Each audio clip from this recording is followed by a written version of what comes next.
എന്നുള്ള കാര്യവും ഡോക്ടർ ഹാരിസ് പറയുന്നുണ്ട്. അപ്പോൾ ശ്രീ റെജി ലൂക്കോസ്, എന്താണ് സംഭവിക്കുന്നത്? നമ്മുടെ ആരോഗ്യമന്ത്രി മാത്രം ഇതെങ്ങനെ അറിഞ്ഞു?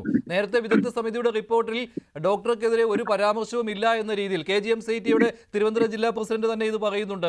അങ്ങനെയുള്ള വിവരമാണ് കിട്ടിയിരുന്നത് എന്ന്. ഇപ്പോൾ ഇന്ന് ആരോഗ്യമന്ത്രി പൊടുന്നനെ പ്രത്യക്ഷപ്പെടുന്നു. അവരോട് ആരും അത് ചോദിക്കുന്നൊന്നുമില്ല.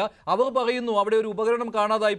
ഈ ശശി തരൂർ MPയുടെ ഫണ്ടിൽ നിന്ന് നൽകിയ ഉപകരണമാണ്, 20 ലക്ഷത്തിന്റെ ഉപകരണമാണ് അത്. ഈ ആരോഗ്യ വകുപ്പിന്റെ അന്വേഷണത്തിൽ നിൽക്കില്ല, അതിനും അപ്പുറത്തേക്ക് അന്വേഷണം പോകേണ്ടി വരും, പോലീസ് അന്വേഷണമാണല്ലോ. അപ്പോൾ ഇതൊക്കെ സൂചിപ്പിക്കുന്നത് എന്താണ്? ഈ ഡോക്ടർ ഹാരിസ് ചിറക്കൽ ചില സത്യങ്ങൾ തുറന്നു പറഞ്ഞു. അത് മെഡിക്കൽ ഉപകരണങ്ങൾ ഇല്ലാത്തതുകൊണ്ട് ശസ്ത്രക്രിയ മുടങ്ങിയതിനെ കുറിച്ചാണ്. അത് ആ സിസ്റ്റത്തിന്റെ കുഴപ്പമാണ് എന്ന് ആരോഗ്യമന്ത്രിക്ക് സമ്മതിക്കേണ്ടി വരികയും ചെയ്തിരുന്നു. അതാണല്ലോ അവരുടെ പ്രശസ്തമായ ആ വാക്ക് വന്നത്, സിസ്റ്റം തകരാറാണ് എന്നുള്ള കാര്യം. അതിപ്പോൾ മന്ത്രിയുടെ പേരിലാണ് ആയിരിക്കുന്നത്. ഇപ്പോൾ പക്ഷേ അവർ തിരിച്ചു പറയുകയാണ്. ഈ കുറ്റമെല്ലാം ഇപ്പോൾ ഡോക്ടർ ഹാരിസ് ചിറക്കലിന്റെ തലയിലേക്ക് വെക്കുകയാണ്. ഇത് അനുവദിക്കാനാവില്ല. വാസ്തവത്തിൽ നിങ്ങളിപ്പോൾ ചെയ്യുന്നത് സംസ്ഥാന സർക്കാരിനോടും ബഹുമാനോട് മന്ത്രി വീണ ജോർജിനോടുള്ള ശത്രുതയുടെ പേരിൽ ആ പാവം ഡോക്ടറെ നിങ്ങൾ സമൂഹത്തിന് മുമ്പിൽ ഡീഗ്രേഡ് ചെയ്യുക. അങ്ങനെയൊന്നുമില്ല എന്റെ പൊന്നു റെജി ലൂക്കോസ്, അങ്ങനെയൊന്നുമില്ല. ശരി, പറഞ്ഞു. എന്നെ വിളിച്ചിരുത്തിരിക്കുന്നതിന്റെ കാര്യങ്ങൾ പറയാൻ എന്നേക്ക് അറിയാവുന്ന രീതിയിൽ സംസാരിക്കാൻ പറ്റില്ലേ? ഇതാണ് അതിന്റെ വസ്തുത. സത്യം എന്താണ്? 1960 ഈ രാജ്യത്തും കേരളം ഉൾപ്പെടെ ഉള്ളിടത്ത് ഒരു നിയമമുണ്ട്. അത് സർക്കാർ ഉദ്യോഗസ്ഥരുടെ പെരുമാറ്റച്ചട്ടം. അവരെങ്ങനെയാണ് പ്രതികരിക്കേണ്ടതാണെന്നും സർക്കാരിന്റെ ജോലിയിലെ ജീവനക്കാർക്ക് ഒരു പെരുമാറ്റച്ചട്ടമുണ്ട്. അതൊരു നിയമമാണ്. അത് വയലേറ്റ് ചെയ്തോ ഇല്ലയോ എന്നുള്ളതാണ് ആ അന്വേഷണ സംഘം അന്വേഷിച്ചത്. ആ സംഘത്തിന്റെ അന്വേഷണത്തിൽ ഒരു പരാതിയും ഡോക്ടറെ കുറിച്ച് അവർ പറഞ്ഞിട്ടില്ല. പക്ഷെ ഈ നിയമം വയലേറ്റ് ചെയ്യുന്നുണ്ട് വളരെ വ്യക്തമാണ്. കാരണം അദ്ദേഹം ആദ്യം ഫേസ്ബുക്കിൽ പോസ്റ്റ് ഇടുന്നു, രണ്ടാമത് പത്രക്കാരോട് വിളിച്ചു പറയുന്നു. അദ്ദേഹം പറയുന്നത് ശരിയോ തെറ്റോ എന്നുള്ളതിലുപരിയായിട്ട് ആ ചട്ടക്കൂട്ടിൽ അദ്ദേഹം മറികടന്നു എന്നുള്ള ഒരു തെറ്റ് തന്നെയാണ്.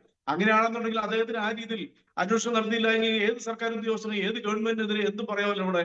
അതുകൊണ്ടാണ് നിയമം നിലവിലുള്ളത്. ഒന്നത്. രണ്ടാമത് അത് അദ്ദേഹത്തിന് നിഷേധിക്കാൻ പറ്റത്തില്ല. ഞാൻ അദ്ദേഹത്തിനെ ഒരു മോഷ്ടാവായിട്ട് ഒരിക്കലും കാണത്തില്ല. അങ്ങനെ നിങ്ങൾ ചിത്രീകരിക്കരുത്, തെറ്റാണ്. അതിനകത്ത് പറഞ്ഞിരിക്കുന്ന ആ ബഹുമാനപ്പെട്ട മന്ത്രി എന്താ പറഞ്ഞത്? അവർക്ക് വേണം ഇപ്പൊ നടപടി സ്വീകരിക്കാം റിപ്പോർട്ടർ, പക്ഷെ അവരെടുത്തില്ല. അവർ ഒരു ചാൻസോട് കൊടുത്തു. അവർ പറഞ്ഞു കാരണം കാണിക്കൽ നോട്ടീസ് കൊടുത്തിട്ടുണ്ട്, വിശദീകരണം തൃപ്തിമല്ലാണ്ട് വിശദമായ വിശദീകരണം വേണം. എന്താ ഈ അച്ചടക്കപ്പെടുന്ന പേരിൽ എങ്ങനെ കാണിച്ചതിനെ കുറിച്ച് പറഞ്ഞത്? രണ്ടാമത് ചാൻസ് അദ്ദേഹത്തിനോട് കൊടുത്തു. അതൊരു സ്വാഭാവിക നടപടിയാണ്. ഈ രാജ്യത്ത് എവിടെയുള്ള ഈ അച്ചടക്കത്തിന്റെ വാൾ കാട്ടി ഇങ്ങനെയൊന്നും പറയാതെ ശ്രീ റെജി ലൂക്കോസ്, ഇത് ഈ അച്ചടക്കത്തിന്റെ കാര്യം അന്വേഷിക്കാനൊന്നും അല്ല ഈ വിദഗ്ധ സമിതിയെ നിയോഗിച്ചത്.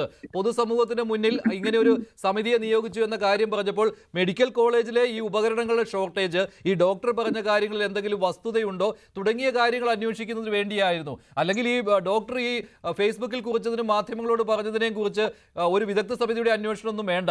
ഈ അച്ചടക്ക ലംഘനം കാട്ടിയിരിക്കുകയാണ്, നിങ്ങൾക്കിതാ നോട്ടീസ് നൽകിയിരിക്കുന്നു എന്ന് പറയാൻ. ഇത് അവിടുത്തെ കാര്യങ്ങൾ പഠിക്കുന്നതിന് വേണ്ടിയാണ്. ഇങ്ങനെ വിദഗ്ധ സമിതി റിപ്പോർട്ട് നൽകിയപ്പോൾ ആ റിപ്പോർട്ട് പോലും പുറത്തു വിടുന്നില്ല. എന്നിട്ട് മന്ത്രി തന്നെ അങ്ങ് കയറി പറയുകയാണ് അവിടെ ഒരു ഉപകരണം കാണാതെ പോയി, അതാണ് ഏറ്റവും വലിയ പ്രശ്നമെന്ന്. മറ്റു കാര്യങ്ങളൊന്നുമല്ല. മറ്റു ഉപകരണങ്ങളുടെ ഷോർട്ടേജ് ഉണ്ടോ, അവിടെ ഈ ഡോക്ടർ പറഞ്ഞ കാര്യങ്ങൾ സത്യമാണോ എന്നൊന്നുമല്ല. അവിടെ ഒരു ഉപകരണം കാണാതെ പോയി. അത് എവിടെയാണ്? യൂറോളജി വകുപ്പിലാണ്. അതിന്റെ തലവൻ ആരാണ്? ഇതേ ഡോക്ടറാണ്. അപ്പോൾ അതിന്റെ ഉത്തരവാദി ആരാണ്? ഇതേ ഡോക്ടറാണ്. ഇത് ആർക്കും മനസ്സിലാക്കില്ല എന്നൊന്നും കരുതേണ്ട ശ്രീ റെജി ലൂക്കോസ്. മഞ്ജുഷ, നിങ്ങളൊരു സമയം നൽകി. അപ്പൊ നിങ്ങൾ തന്നെ സമ്മതിച്ചല്ലോ ഈ റിപ്പോർട്ട് പുറത്തുവിട്ടില്ല എന്നുള്ളവരും. പക്ഷെ കാരണം കാണിക്കൽ നോട്ടീസ് ഡോക്ടർക്ക് കിട്ടുകയും ചെയ്തു. അപ്പൊ സർക്കാർ നിയമപരമായിട്ട് നിയമത്തിന് മറികടന്നുകൊണ്ട് അദ്ദേഹത്തിനെ സംരക്ഷിക്കില്ല. പൊതുസമൂഹത്തിന് മുമ്പിൽ വീണ്ടും അദ്ദേഹത്തിനായിട്ട് അരട്ടാതിരിക്കാൻ വേണ്ടിയിട്ടുള്ള ഒരു സംരക്ഷണമല്ലേ ഗവൺമെന്റ് കൊടുത്തത്? ഇല്ല, മനസ്സിലായില്ല. എങ്ങനെ സംരക്ഷിച്ചു? നിങ്ങൾ ഞാൻ പറയുന്നത് പ്ലീസ് എന്നെ കൊണ്ട് സംസാരിക്കാതിരിക്കുക ദയവായിട്ട്. അതായത് പബ്ലിക് ഡൊമൈനിൽ സർക്കാർ ഇത് പ്രസിദ്ധീകരിച്ചിട്ടില്ല എന്ന് നിങ്ങൾ പറയുന്നു ഈ അന്വേഷണ റിപ്പോർട്ട്. പക്ഷെ അന്വേഷണ റിപ്പോർട്ടിനകത്ത് അദ്ദേഹം ഈ പറയുന്ന സർക്കാർ ഉദ്യോഗസ്ഥരുടെ പെരുമാറ്റച്ചട്ടം എന്ന് പറഞ്ഞാൽ റൂള് വയലേറ്റ് ചെയ്തു എന്നിപ്പോ എഴുതിയിട്ടുണ്ട് എന്ന് ഈ വാർത്ത പുറത്തു വന്നപ്പോൾ ബഹുമാനപ്പെട്ട മന്ത്രി പറഞ്ഞു. അദ്ദേഹത്തിന് ഈ റിപ്പോർട്ട് പുറത്തു വിടാതെ കൊണ്ട് തന്നെ അത് സർക്കാരും ആ ഉദ്യോഗസ്ഥരും തമ്മിലുള്ള കമ്മ്യൂണിക്കേഷനുമായിട്ട് മാത്രം ചുരുക്കിയപ്പോൾ ആ ഡോക്ടറെ സംരക്ഷിക്കല്ലാണ്ട് പിന്നെന്താ പബ്ലിക്കിന് മുമ്പിലിട്ട് അദ്ദേഹത്തിന് വിചാരണ ചെയ്യാൻ വിട്ടുകൊടുക്കണം. ഇതിനേക്കാൾ വലിയ എന്താണ് വേണ്ടത്? മന്ത്രി തന്നെ അതിനകത്ത് ഉണ്ടോ ഇല്ലയോ എന്ന് അറിയാൻ മേലാത്ത ഒരു വേർഡിങ്സ് എടുത്ത് വെളിയിലിട്ടിരിക്കുകയാണ് അവിടെ ഉപകരണം കാണാതായെന്ന്. അതാണ് ഞാൻ ചോദിച്ചത്. എല്ലാവർക്കും മനസ്സിലാകും അത് ആരെ ഉദ്ദേശിച്ചാണ് അത് പറഞ്ഞതെന്ന്. അല്ല, ആരെ ഉദ്ദേശിച്ചാണ് മന്ത്രി അങ്ങനെ പറഞ്ഞതെന്ന് ആർക്കും മനസ്സിലാവും. മഞ്ജുഷ എത്ര മുടക്കാൻ ശ്രമിച്ചാലും ഞാൻ പറയാനുള്ള പറയാം, ഇത് പബ്ലിക്കിന് മുമ്പിലുള്ള ഒരു വസ്തുതയാണ്. അവിടെ നടന്ന സംഭവം എന്ന് വെച്ചാൽ നിങ്ങളൊരു കാര്യം ഓർത്ത് നോക്കിയേ, അവിടെ ഒരു ഉപകരണം 2 വർഷം മുമ്പ് അവിടുന്ന് ഒരു ഉപകരണം നഷ്ടപ്പെട്ടിട്ടുണ്ടെന്നുള്ള ഒരു വാർത്ത വരെ വെളി വന്നിട്ടുള്ള. നിങ്ങൾ ചുമ്മാ ഈ വെറുതെ ഈ ചാനൽ ഇരുന്നോണ്ട് നോണയൊന്നും പറയരുത്. അവിടുന്ന് ആ ഉപകരണം ആ ഡിപ്പാർട്ട്മെന്റിലെ യൂറോളജി ഡിപ്പാർട്ട്മെന്റിലെ 20 ലക്ഷം രൂപ വരുന്ന ഉപകരണത്തെ കുറിച്ച് ഒരു അന്വേഷണം നടത്തിക്കൊണ്ടിരിക്കുക. അത് അന്വേഷിക്കുന്നുള്ളത് സ്വാഭാവികമാണ്. സർക്കാരിന് മുട്ടത്ത് പോയി അന്വേഷിക്കണ്ടേ? നിങ്ങൾ അത് ഇങ്ങനെയാണ് ഡോക്ടറെ അടുത്ത് വ്യാഖ്യാനിക്കുന്നത്. സ്വാഭാവികമായിട്ട് ആ ഇപ്പോഴത്തെ ആ urology department head of the department ആ ഡോക്ടറാ. അപ്പൊ ആ രീതിയിൽ അന്വേഷിക്കേണ്ടത് ഗവൺമെന്റ് എന്ന് പറഞ്ഞാൽ എന്താ? ആർക്കും എന്തും ചെയ്യാൻ പറ്റും കുത്തഴിഞ്ഞ സംവിധാനമാണോ? അതാണ് ചോദിക്കുന്നത്. ആ കുത്തൊഴിച്ച സംവിധാനത്തെ കുറിച്ചാണ് ഡോക്ടർ പറഞ്ഞത്. അവിടെ ഒരു പേപ്പർ മേടിക്കാൻ പോലും ഇല്ല, ഒരു പേപ്പർ പോലും കിട്ടുന്നില്ല, എഴുതാനായിട്ട് ഒരു പേപ്പർ പോലും കിട്ടുന്നില്ല. ശസ്ത്രക്രിയകൾ മുടങ്ങിയതിനെ കുറിച്ചാണ് ആ ഡോക്ടർ പറഞ്ഞത്.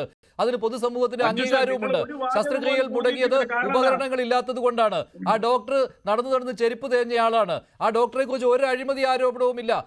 അദ്ദേഹം പ്രൈവറ്റ് പ്രാക്ടീസ് നടത്തുന്നു എന്നുള്ള ആരോപണമില്ല.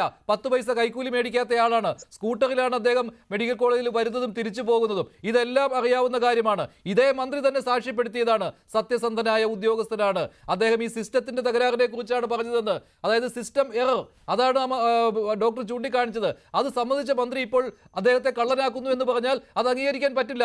ശ്രീ റജി ലൂക്കോസ്, മഞ്ജുഷ് ഒന്നാമത് തന്നെ പറയുന്നത് ശ്രദ്ധിക്കുക. ഞാൻ പറയുന്നത് വസ്തുതപരമായ കാര്യങ്ങളാണ്. അതായത് ഈ ഡോക്ടർ ഇന്ന് തന്നെ പത്രസമ്മേളനത്തിൽ പറഞ്ഞത്, ഞാൻ ആ ഡോക്ടറെ കുറിച്ച് അന്വേഷിച്ചു. അദ്ദേഹം ഒരു മനുഷ്യ സ്നേഹിയ ഡോക്ടറാ, ഒരു സംശയം ഞാൻ പുകഴ്ത്താൻ പറയുന്നല്ല. പക്ഷേ കേരളത്തിൽ ഇദ്ദേഹം മാത്രമല്ല, കേരളത്തിൽ പ്രാഥമിക ആരോഗ്യ കേന്ദ്രം മുതൽ അങ്ങ് മെഡിക്കൽ കോളേജ് വരെ കേരളത്തിൽ വലിയ ശമ്പളങ്ങൾ പ്രൈവറ്റ് ഹോസ്പിറ്റൽ ഓഫർ ചെയ്തിട്ടും അത് വാങ്ങിക്കാതെ ജനങ്ങൾക്ക് വേണ്ടി നിസ്വാർത്ഥ സേവനം ചെയ്യുന്ന നൂറുകണക്കിന് രോഗികൾക്ക് ആശ്വാസം വരുന്ന എത്രയോ ഡോക്ടേഴ്സ് ഉണ്ട്. എന്തുകൊണ്ടാ? അവർ ഡെഡിക്കേറ്റഡ് ആണ് ജനങ്ങൾക്ക് വേണ്ടിയിട്ട്. നിങ്ങൾ അവരെ എന്താ മറിച്ചോണ്ടി ഒരാളെ മാത്രം പുകഴ്ത്തണ്ട. ഇല്ല, അവരെയും മറിക്കുന്നില്ല. അവരും തുറന്നു പറയട്ടെ, ഇങ്ങനെ കുഴപ്പങ്ങൾ ഉള്ളത് തുറന്നു പറയട്ടെ. അപ്പോൾ അവരാരും മിണ്ടരുത് എന്നുള്ള കൃത്യമായ ഒരു ലക്ഷ്യമുണ്ട് സർക്കാരിന്. അതുകൊണ്ടാണ് ഇങ്ങനെ പറയുന്നത്.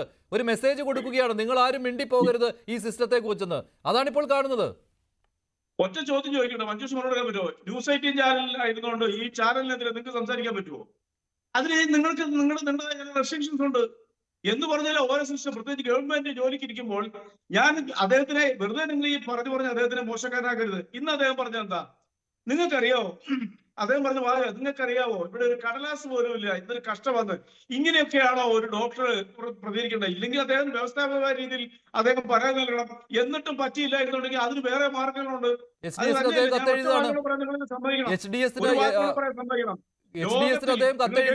ഇന്ത്യയിൽ ലോകത്തിൽ ഇത്രയ്ക്ക് ഈ ഭൂമിയിൽ 100%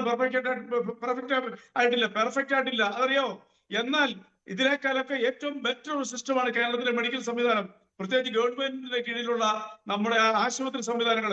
അത് 100% പെർഫെക്റ്റ് ആയിട്ട് ഈ ഭൂമിയിൽ ഒരു സ്ഥലത്ത് നടത്താൻ പറ്റില്ല. സർക്കാർ സംവിധാനങ്ങളെ കുറിച്ച് പൊതുജനത്തിന്റെ നികുതി എടുത്ത്